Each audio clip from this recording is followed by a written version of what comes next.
I remember my first Sunday morning in D.C. I was staying downtown. I walked outside around 8, 9 a.m., and the streets were barren. I did not see anyone walking. I didn't see a bike on the road, and I saw no cars moving. I was the only person outside, and this is downtown D.C. I went back inside and said, did something happen? Was there another 9/11? Was the zombie apocalypse? Is something going on? They were like, oh no, it's just Sunday morning. About 11 o'clock, it'll get busy. And sure enough, somewhere around 10:30, 11 o'clock, the street started buzzing.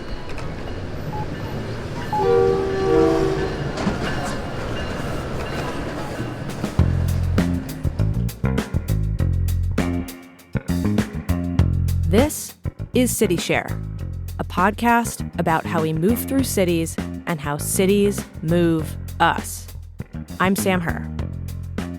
Today, we're scooting around Washington, D.C. D.C. is more than just the mall and the political engine. It has some surprisingly quiet places too. Like in this one city, there are two different worlds. One full of hustle and bustle, and the other is tranquil and reflective. That one is harder to find unless you have the right guide. Jonathan! I am Jonathan R. Stafford. Riding up on a scooter? How you feeling this morning? I'm feeling really excited to do this with you. Thank you for doing this. Absolutely. Yeah. We're outside Big Bear Cafe, one of Jonathan's favorite breakfast spots in Bloomingdale. Hey, how you doing this morning, man? We order coffee and breakfast sandwiches. Look at that. Doesn't that look nice? If you just like the way a sandwich looks, this is a healthy sandwich for breakfast. We finish eating and we go grab some scooters. As you can see, people do use the scooters and stuff in the neighborhood because the one I parked there is gone. We hop on and head down our street and then cross over into the Eckington neighborhood. So we've crossed over into Eckington when we crossed North Capitol. Eckington is one of D.C.'s oldest neighborhoods. It is quintessential D.C. neighborhood. Like there are Victorian-style row houses. There are brick row houses covered in vines. The streets are calm and small enough to feel comfortable riding. I don't know. It's a cute little street. Except for the whir of our scooters, we could be back in time hundreds of years ago, before cars, when life just generally moved slower. So if you like architecture, like D.C. is one of those places you can go in different neighborhoods and you can see the different ways in which the architecture worked out here. You see little flourishes in the design that I think you just don't get in like new construction because they just built them differently back in the day. We ride down Quincy Place. It's bushy green on both sides, hardly any traffic at all. We're getting nice shade from these big elm trees that are lining the whole street. It's a hot summer day already at 8:30 in the morning, and it's only getting hotter. So this feels like a real find. If you go around D.C., outside of like trees that are on streets are usually not very big trees. And this street has really big trees. They haven't come in and totally destroyed them. We scoot down to the end of Quincy Place and cross Eckington Place as the city starts to wake up all around us.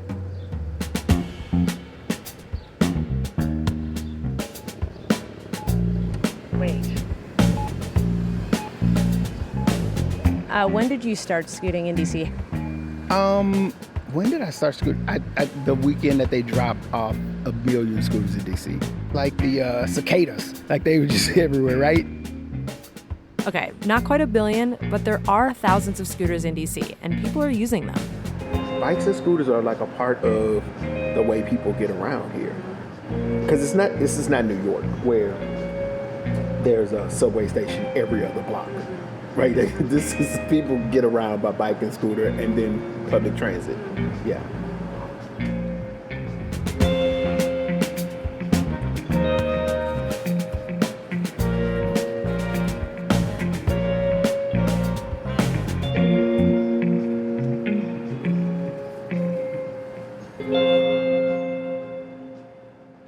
Jonathan gets around on two wheels a lot, so he notices things like the new bike lane we find at the end of Eckington Place.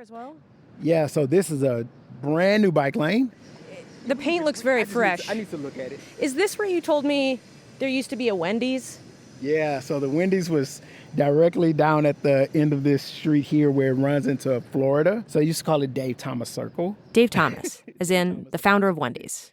This intersection was infamous for being one of the worst places to drive in the entire city. And floating awkwardly in the middle of this tangled mess of streets was a Wendy's. Like a little island. Like, I'm not exaggerating. Everyone knew that this intersection was a problem. It was a problem for cars. It was a problem for pedestrians. There was no way anyone would bike through there. On a scooter, it was almost impossible. In 2021, the city bought the floating Wendy's, demolished it, and completely reimagined the intersection. And it is so much better now.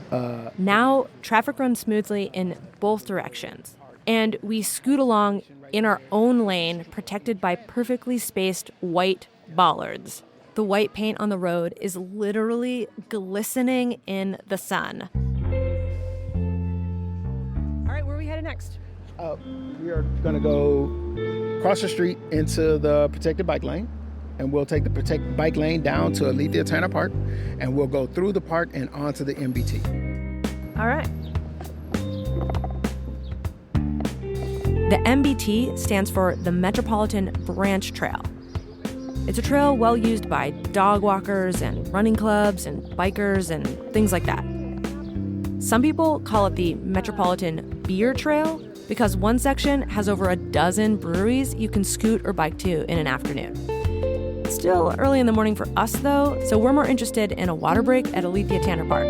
Alethea Tanner Park is one of our stops. There's park benches. You saw the picnic tables right there.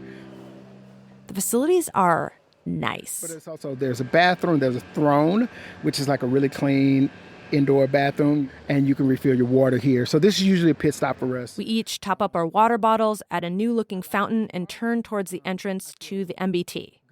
The wall of the park's entrance is full of murals, just one mural after another as far as the eye can see. We're standing in front of one right now. We're looking at a mural of the MBT itself, painted by artist Elliot Hamilton.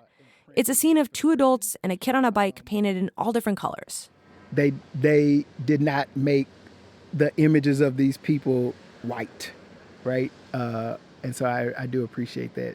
Even though it is abstract, you can still envision that these are people that are part of this community. They blend the colors of the community that they are in right now.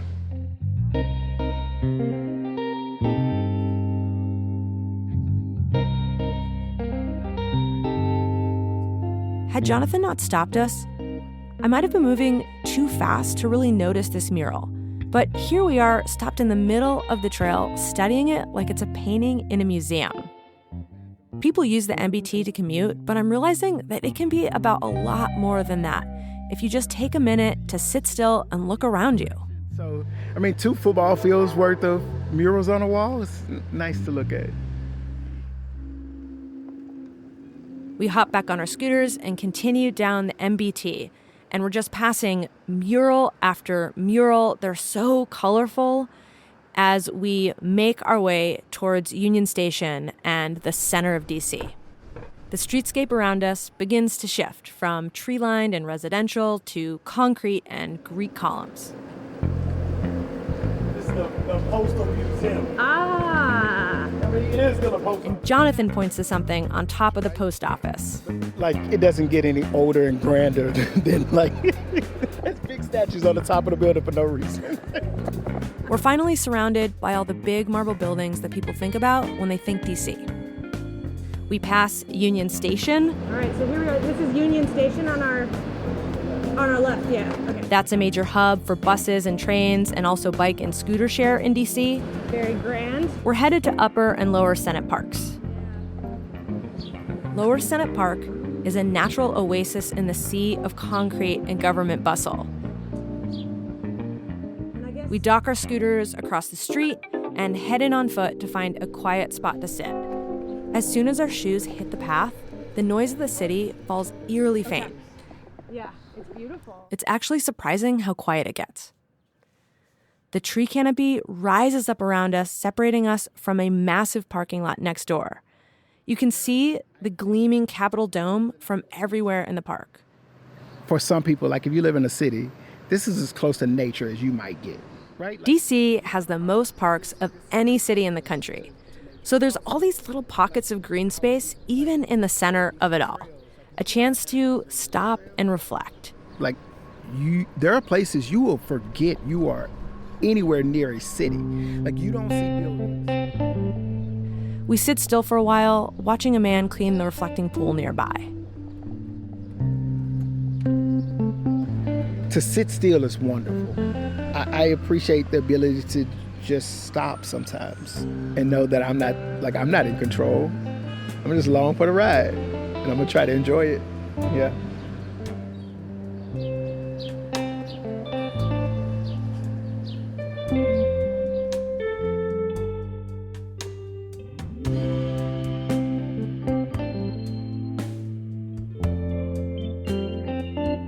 I've been to DC a bunch of times, but this was my first time exploring the quieter side and moving slow enough to appreciate the city's details.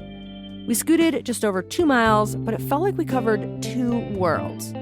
This was an easy ride, mostly on slow, quiet streets and protected bike lanes, suitable for beginners or seasoned riders who just want to take it easy.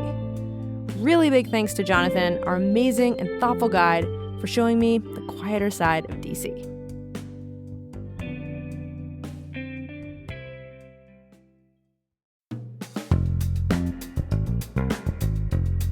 Next week, we're going to Omaha, Nebraska with Clarice. Okay, hopefully this isn't offensive to you, but when I told people that I was coming to Nebraska, they were like, "You're going where? Like, why are you going to Nebraska?" People ask me the same thing all the time. Actually, when I say I'm from Omaha, they be like, "What's Omaha?" People live there. Turns out, Omaha is pretty cool. Listen next week to find out why. CityShare is brought to you by the North American Bike Share and Scooter Share Association. It's supported by the Better Bike Share Partnership.